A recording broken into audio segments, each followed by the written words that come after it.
అందరికీ నమస్కారం అండి. శివతాండవ ఛానల్‌కి స్వాగతం అండి. ఆ శివయ్య ఆశీస్సులు, ఆ తల్లి ఆశీస్సులు ప్రతి ఒక్కరిపై ఉండాలని నేను కోరుకుంటున్నాను ఫ్రెండ్స్. ఈరోజు దుర్గమ్మ మన కోసం ఒక సందేశాన్నైతే మన ముందుకైతే తీసుకువచ్చారండి.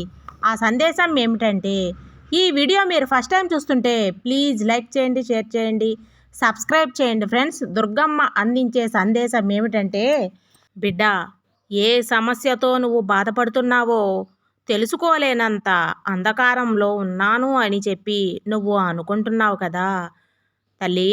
ఈ దుర్గమ్మ ఎన్నో బాధలు, ఎన్నో కష్టాలు పడి పడి జీవితంలో సగం అనేది గడిచిపోయింది.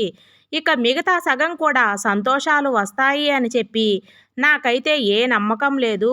ఇక ఏ ఆనందంతో నేను బ్రతకాలి, ఏ సంతోషం చూసుకొని ఆనందించాలి, ఏ సంతోషం చూసుకొని బ్రతకాలి, అసలు నాకంటూ ఏం మిగిలింది దుర్గమ్మ అని చెప్పి నువ్వు నన్ను ప్రశ్నిస్తున్నావు. ఈ యొక్క మాటలన్నీ కూడా నీ మనసు ఎంతో విసిగిపోతేనే వస్తున్నాయి అని చెప్పి నాకు తెలుసు తల్లి. అప్పుడప్పుడు నా మీద కోప్పడుతూ ఉంటావు దుర్గమ్మ అని చెప్పి. ఎన్నిసార్లు నేను నిన్ను తలుచుకోవడం లేదు, అయినా కూడా నా కన్నీటిని చూసి కూడా నీకు జాలి కలగడం లేదా అని చెప్పి కోపగించుకుంటూ ఉంటావు తల్లి.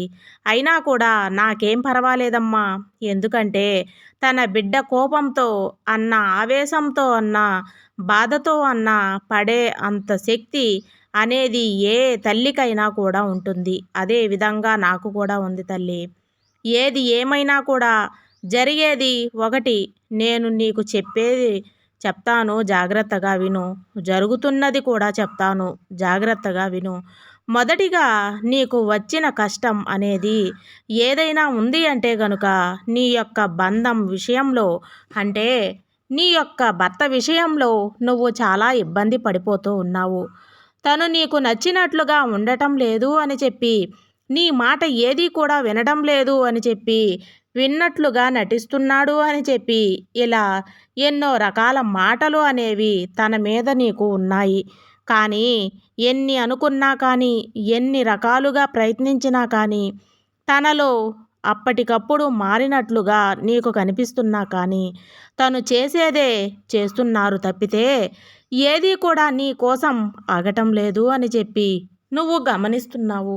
ఇదంతా తెలుసుకునే మనసుని ఇదంతా పాడు చేసుకుంటున్నావు కదా. అవును తల్లి, నిజమే. ఎందుకంటే తాను పట్టిన కుందేలుకు మూడే కాళ్ళు అనే స్వభావం మీ ఆయనది.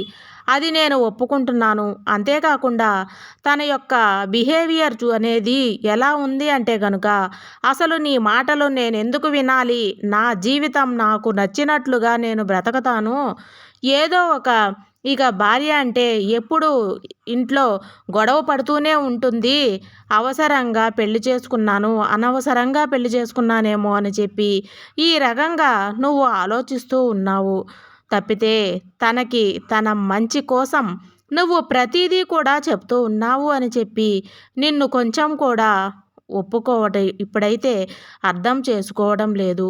మరి ఎప్పటికీ అర్థం చేసుకోరా అంటే గనుక, ఎప్పటికైనా కానీ తప్పకుండా నువ్వు చెప్పిన మాటలన్నింటినీ అర్థం చేసుకుంటాడు. కాకపోతే దానికి కొంత సమయం అనేది ఉంటుంది. ఆ సమయం వరకు నేను ఏడుస్తూ కూర్చోవాలా దుర్గమ్మ? ఆ సమయం వరకు నేను ఇలా బాధపడుతూనే ఉండాలా దుర్గమ్మ? మరి ఆ సమయం ఎప్పుడు వస్తుంది దుర్గమ్మ అని చెప్పి నువ్వు నన్ను ప్రశ్నిస్తూ ఉన్నావు. అయితే దానికి సమాధానం కూడా నేను చెప్తాను, జాగ్రత్తగా విను తల్లి. ఇప్పటికే చాలా బాధలు పడ్డావు, చాలా కష్టాలు పడ్డావు. అలసిన మనసుతోటి ఏడ్చిన రాత్రులు, నిద్రలేని రాత్రులు గడిపావు. శారీరకంగా, మానసికంగా ఎంతో కృంగిపోయావు. ఇది అంతా కూడా నాకు తెలుసు. కాకపోతే ఒక తండ్రిగా, ఒక బిడ్డగా, ఒక తల్లిగా ఏ సలహా అయితే ఇస్తాడో అదే సలహా నేను నీకు ఇస్తున్నాను. ఇప్పటి వరకు ఎన్నో బాధలని, కష్టాలని అనుభవించావు అని చెప్పి అంటున్నావు కదా. ఎప్పటికైతే నిన్ను నమ్మిన నా గుడిలో నన్ను అడుగుపెట్టావో ఆ రోజే నీ యొక్క కర్మ ఫలితాన్ని నేను 80% వరకు తగ్గించేశాను తల్లి. ఇక 20% కష్టాలను చూసేసినా ఇంత భయపడిపోతున్నావు. అదే నువ్వు 80% అనుభవించి కూడా ఉంటే అసలు నీ పరిస్థితి తలుచుకుంటే నాకు చాలా భయంగా ఉంది తల్లి. ఎందుకంటే ఇప్పుడు నువ్వు అనుభవిస్తున్న కష్టాలు గోరంత మాత్రమే అని చెప్పి తెలుసుకో. ఇక నేను నీ తండ్రిగా నీకు తల్లిగా నీకు ఇస్తున్న సలహాలు ఏంటంటే గనుక మొదట ఎవరిని చూసుకొని, ఎవరిని నమ్ముకొని, ఎవరో నీకు సహాయం చేశారని ఈ భూమి మీదకి నువ్వు అడుగు పెట్టలేదు. ఎవరో నిన్ను ఉద్ధరిస్తారు అని చెప్పి నీ తల్లిదండ్రులు నిన్ను పెంచలేదు. అంతేకాకుండా నీ తల్లిదండ్రులు మొదటి నీకు నేర్పిస్తున్న ధైర్యం ఏదైనా ఉంటే అంటే అది నీ కాళ్ళ మీద నువ్వు నిలబడడం. అస్సలు నీ యొక్క లక్ష్యం ఏమిటంటే ఏం సాధించాలి అని అనుకుంటున్నావు, ఏం చేయాలని అనుకుంటున్నావో నీకంటూ ఒక ప్రత్యేకత ఉంటుంది కదా. ఆ ప్రత్యేకతలో నువ్వు ఎందుకు శ్రద్ధను చూపించలేకపోతున్నావు? ఎప్పుడూ కూడా వేరే వారి గురించి ఆలోచించుకుంటూ నీ మెదడు ఇప్పుడే చాలా వరకు సన్నగిల్లిపోయింది. నీ యొక్క ఆలోచన శక్తి, నీ యొక్క జ్ఞాపక శక్తి అంతా కూడా, నీ యొక్క తెలివితేటలు అన్నీ కూడా అడుగంటిపోతున్నాయి. ఇప్పటికైనా కానీ తెలుసుకోకపోయావు అంటే జీవితంలో నువ్వు చాలా నష్టపోతావు అని చెప్పి తెలుసుకో తల్లి. ఇక నేను పూర్తిగా చెప్పేది ఏంటంటే గనుక నీ గురించి నువ్వు ఆలోచించుకో. నీ పని నువ్వు చూసుకో. నీకు ఆకలి అయినప్పుడు నువ్వు తిను. నీకు నిద్ర వచ్చినప్పుడు ప్రశాంతంగా నువ్వు నిద్రపో. అంతేగాని వేరే వారి ఆకలి గురించి, వేరే వారి నిద్ర గురించి నీ ఆరోగ్యం పాడు చేసుకోకు. వేరే వారి నిద్ర ఆలోచించడం ఏంటంటే అది నీ యొక్క బాధ్యత అని నువ్వు అనుకుంటున్నావు. కానీ ఎన్ని చేసినా కూడా అవతలి వారిని కూడా నీ మీద ప్రేమ ఉండాలి కదా.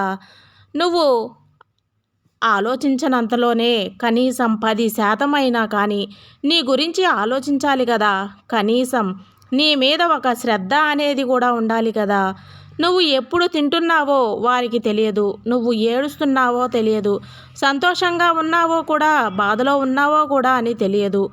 ఏది కూడా నీ గురించి రవ్వంత కూడా పట్టించుకోనప్పుడు వారి గురించి నువ్వు శారీరపు సుఖం కోసం చెడు వ్యసనాలకు అలవాటు అయ్యి వారి యొక్క స్వార్థం వారు చూసుకుంటున్న వారి కోసం నువ్వు ఎందుకు కష్టపెట్టుకుంటున్నావు అని చెప్పి నేను నిన్ను ప్రశ్నిస్తున్నాను.